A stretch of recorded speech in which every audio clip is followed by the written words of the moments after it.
या आनंद यात्रेत सहभागी झालेले माझे सर्व सहप्रवासी साधक बंधू भगिनी, आपल्या प्रत्येकाच्या हृदयात सदैव उपस्थित व उपलब्ध असणाऱ्या भगवंतास, गुरुतत्वास साष्टांग नमस्कार. या सत्संग मालिकेचा, साप्ताहिक सत्संगाचा एकमेव प्रामाणिक, अतिपवित्र आणि शुद्ध उद्देश म्हणजे आपण जीवनाच्या 5 स्तरावर, शारीरिक स्तरावर, मानसिक स्तरावर, भावनिक स्तरावर, बौद्धिक स्तरावर व चैतन्याच्या स्तरावर देखील समसमान प्रगती करावी. ज्याप्रमाणे अर्जुनाचा समर्पण भाव भगवान श्रीकृष्णांच्या प्रती स्थिर झाला होता, त्याचप्रमाणे आपलाही समर्पण भाव आपल्या गुरूंच्या प्रती, आपल्या भगवंताच्या प्रती, आपल्या आई वडिलांच्या प्रती देखील स्थिर व्हावा व आपणही त्या अर्जुनाप्रमाणे अंतर्बाह्य स्थिर, शांत, आनंदी, समाधानी, प्रसन्न, विवेकी, विनम्र जीवन जगून एक परिपूर्ण यशस्वी जीवन जगावे आणि आपल्या सुयोग्य अशा आचरणाने आपल्या गुरूंची, आपल्या भगवंताची, आपल्या आई वडिलांची प्रतिष्ठा वृद्धिंगत व्हावी व त्याची योग्यता आपल्याही अंगी यावी. हाच या साप्ताहिक सत्संगाचा आणि सत्संग मालिकेचा एकमेव प्रामाणिक उद्देश आहे. ज्याप्रमाणे पतंग आकाशामध्ये स्वैर भरारी घेत असते, ज्याप्रमाणे एक पक्षी आकाशामध्ये स्वैर आणि मुक्त भरारी घेत असतो, त्याचप्रमाणे भगवद्गीता व ज्ञानेश्वरी रूपी ह्या आकाशामध्ये आपणही या सत्संगाद्वारे स्वैर भरारी घेऊन ह्या आनंद यात्रेची, मार्ग भक्तीचा, यात्रा आनंदाची, या आनंद यात्रेची सुरुवात आज आपण करत आहोत. पुढील काही क्षणामध्ये आपण भगवान श्रीकृष्णांची व संत ज्ञानेश्वर माऊलींची भगवद्गीतेच्या मागे व माऊलींची ज्ञानेश्वरीच्या मागे कोणती भूमिका होती, त्यांच्याद्वारे त्यांनी सामान्य माणसाला, आजच्या अर्जुनाला कोणता संदेश, कोणती शिकवण दिलेली आहे व त्याची आवश्यकता आजच्या युगामध्ये देखील कशी आहे हे समजून घेऊयात. द्वापार युगातील अर्जुनाला भगवान श्रीकृष्णांनी युद्धाच्या पूर्वसंध्येला कुरुक्षेत्राच्या रणांगणावर अवघ्या काही तासामध्ये भगवद्गीतेचे श्रवण घडवले होते. अवघ्या 700 श्लोकामध्ये 4 ते 5 तासामध्ये भगवान श्रीकृष्णांनी अर्जुनाला गीता प्रगट करून दाखवली, त्यांच्या मुखातून अवतरली आणि ती गीता त्या अर्जुनाला 4 ते 5 तासामध्ये कळाली. पण आजच्या अर्जुनाला, आजच्या सामान्य माणसाला तीच गीता समजण्यासाठी 4 ते 5 तास पुरेसे आहेत का, की 4 ते 5 आठवडे लागतील, 4 ते 5 महिने लागतील, का 4 ते 5 वर्ष लागू शकतात? या प्रश्नाचे उत्तर त्या अर्जुनाने आपल्या कृष्णांना नक्कीच विचारावे. द्वापार युगातील अर्जुनाने भगवद्गीतेचे श्रवण इतके मनोभावे केले होते, त्यानंतर तितक्याच मनोभावे त्या अर्जुनाने भगवान श्रीकृष्णांच्या शिकवणीनुसार आचरण देखील करून दाखवले होते. सर्वोत्तम आचरण हे अर्जुनाच्या सर्वोत्तम श्रवणातून घडले होते. पण आजचा अर्जुन तेवढ्या मनोभावे श्रवण करत आहे का, हा प्रश्न प्रत्येक अर्जुनाने म्हणजे आपण स्वतःला विचारावे. का आजचा अर्जुन फक्त भौतिक सुखांच्या, शारीरिक सुखांच्याच मागे लागला आहे आणि स्वतःच्या मनाकडे, चित्ताकडे, अंतःकरणाकडे, स्वतःच्या चैतन्याकडे लक्ष द्यायला आजच्या अर्जुनाला वेळ पुरत नाही का? तेच 24 तास द्वापार युगातील अर्जुनाला होते आणि तेच 24 तास एका दिवसामध्ये आजच्या अर्जुनाला आहेत. मग आजच्या अर्जुनाला देखील तेवढ्याच लवकर गीता कशी समजेल? त्याची दोन उपाय आहेत. मनोभावे श्रवण करणे आणि मनोभावे त्या श्रवणाच्या आधारे वैयक्तिक जीवनामध्ये इतरांना कोणताही उपदेश न देता आचरण करून दाखवणे. हे दोनच उपाय आहेत. महर्षी वेदव्यास त्यांनी महाभारत प्रकट केले आणि त्या महाभारताचाच एक भाग म्हणजे ही भगवद्गीता आहे. महर्षी वेदव्यास जर आजच्या युगात आले तर त्यांना काय दिसेल?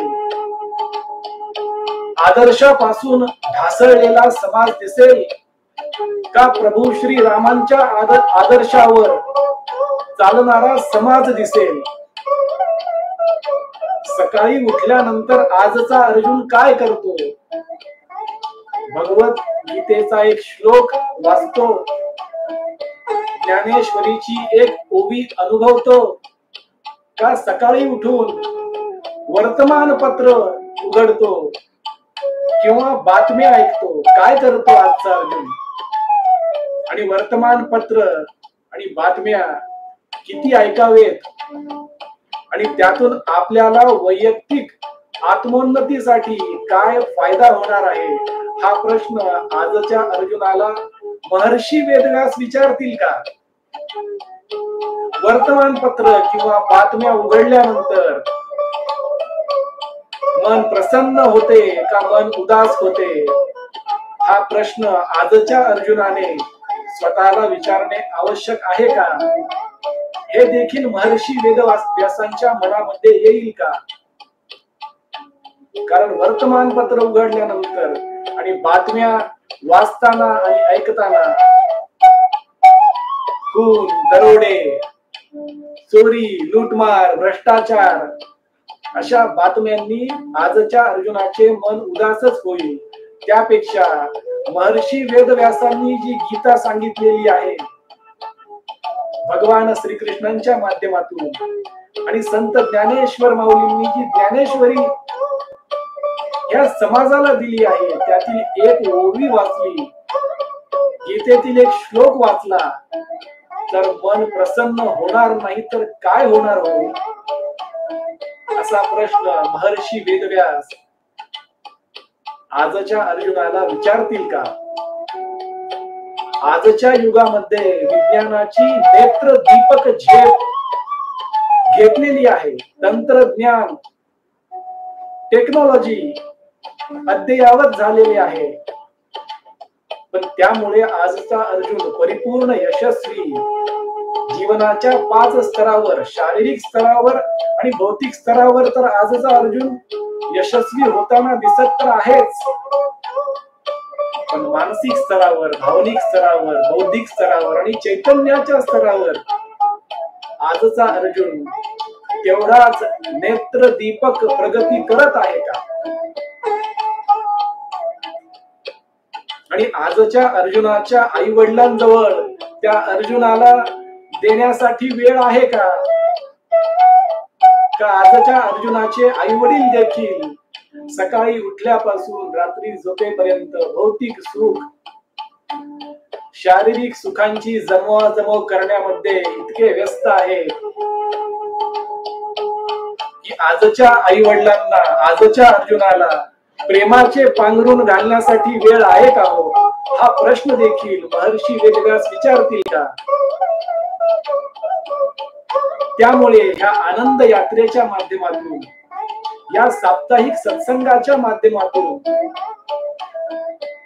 आपण अर्जुनासारखा भक्तिभाव, समर्पण भाव निर्माण करून आपल्या वैयक्तिक जीवनामध्ये पाचही स्तरावर प्रगती करून आपल्या कुटुंबाची प्रगती, आसपासच्या लोकांची प्रगती नकळतपणे अप्रत्यक्षपणे करू शकतो का, हाच प्रयत्न या आनंद यात्रेच्या माध्यमातून आपण सर्वजण करणार आहोत. महर्षी वेदव्यास असते तर म्हटले असते, बाबांनो, अरे धर्माचे आचरण करा रे, धर्माचे पालन करा, नैतिकतेचे पालन करा, मग आपसुकच तुम्हाला काम, अर्थ आणि मोक्ष प्राप्त होईल.